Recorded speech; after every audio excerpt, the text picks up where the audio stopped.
Cyber season is in full swing with our pals Isotope and Native Instruments. Get huge discounts on everything from Guitar Rig 7, Complete 14 bundles, and one of our favorites here at the Cult and Culture Podcast, Ozone 11 EQ. Go to isotope.com and nativeinstruments.com to feast on the audio goodness. Yum. You can also get additional savings on other softwares by using the code RUIN10. DistroKid now also has a motherfucking app. The DistroKid app is available for iOS and Android.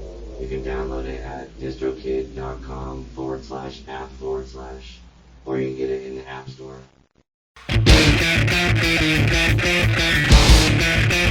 it culture! Call it culture!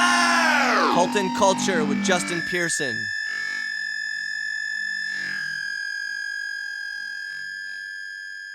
I got a chance to catch up with John Waters in the middle of the Retox Beneath California tour to discuss the parallels of the music and the movie industries and the art that people create.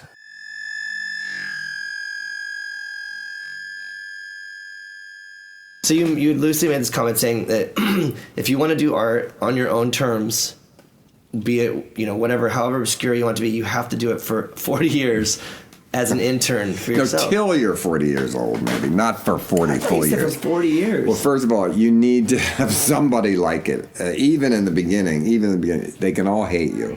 And you can get the worst reaction. Often that's good in the beginning. I built a career on, so did you, on negative response in the beginning. But somebody still came. There were people that liked it. They liked that everyone else hated it. So that you got to have somebody that likes it. But don't you think the negative response is more negative beneficial response from the right people? It depends who are giving you negative response. Not that some people. When I got all negative response, it was from the quote establishment in the 60s.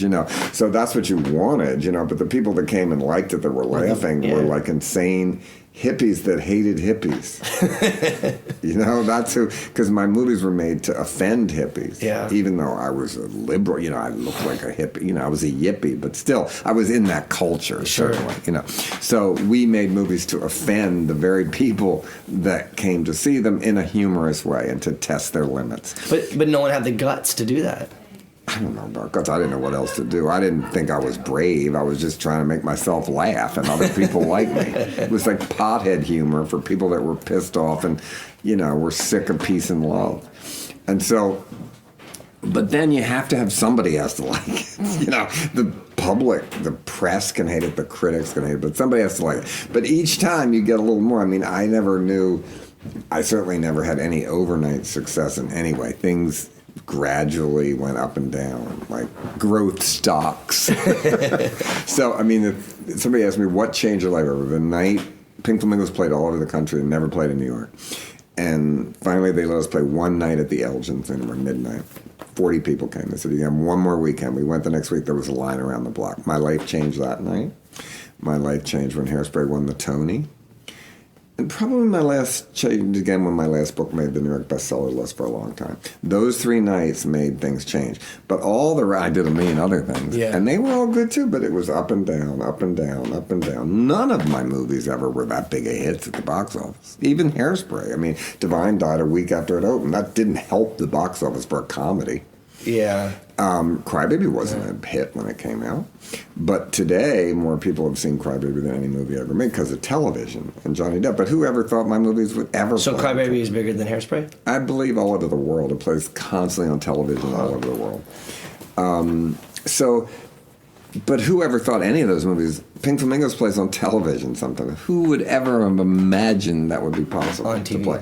What when TV I go to that? do my shows now, their parents bring them and say that my mother gave me Pink Flamingos. I thought, she did? When I was young, my mother found Pink Flamingos and called the police, So, and now my favorite thing is parents bring, as a last-ditch effort to bond, their angry, rebellious children, and they come to see me together, and it's touching.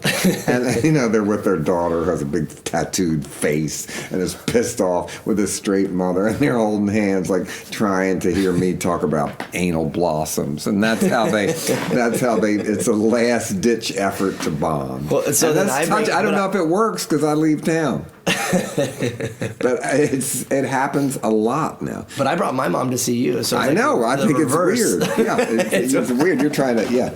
I'm like, Mom, get weird. Come on, let's And go. another thing that happens is people wait in line to see me, and then this has happened 3 times this year. The boy gets down on his knees, takes out a ring box, and asks the girl to marry him in front of me.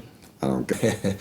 So that's the thing is like, do you see a parallel with like movie stuff as far as because with music it's always like you have to play this kind of shit. You know, you have to The play movie's this the kind same. of. It's all the It's the same. same. Crap. The more money they give you, the more they're going to have to say about it, and you get used to that. Yeah. You want freedom? Make it cheap. Do it and do it yourself. You want to get rich? Listen to a lot of people. And there's some kind of middle you got to find. You know, if people are going to give you a whole lot of money, they're going to have something to say. But you got to learn how to live with that and make that fine. Sure. I went through the whole Hollywood situation. I don't have any complaints about it. I remember nights of terror and nights of market testing and all the nightmare of Hollywood. But in the long run, I made the movie I wanted to make. You got to negotiate with it. Yeah. But if they give you a lot of money, they're definitely going to say something. Yeah. Even if it's a record deal, the same thing. They're going to say something. If you want to do exactly what you want, you know, but do you want to be 70 in a van? I'll be there very soon. If I'm 70 in a van, I at least want a driver. Yeah. Or bail money. Yeah. I don't know. I mean, I guess you just roll with it. You know, I mean. But you are rolling. But you also know that you have many ways. You've had many groups. If you go from one thing to another, you have a company. You have to have backup careers always that you like the same. Or they all kind of work and They all work together. Yeah. It was funny though because the other night we were in Atlanta. They used to call it just having a job. Now they call it a brand. It's the same thing. Yeah. It just means you're employed. Or that you employ yourself. Well, yeah, I've always employed myself. Yeah. You know. But we were People in, say, "How do you have that discipline?" Because I walk in the next room in my underpants to go to work. I don't have to go to work. Yeah. But I do. I work probably longer hours. But, you know, that's why I'm not going to come see you because you're playing too late tonight and I got to get up at 6 o'clock and think up fucked up things to make a living. Awesome. You're going to go play fucked up things and I got to think them up. We just have different hours. Yeah. We go Same to racket. sleep when you Same when you wake racket. up.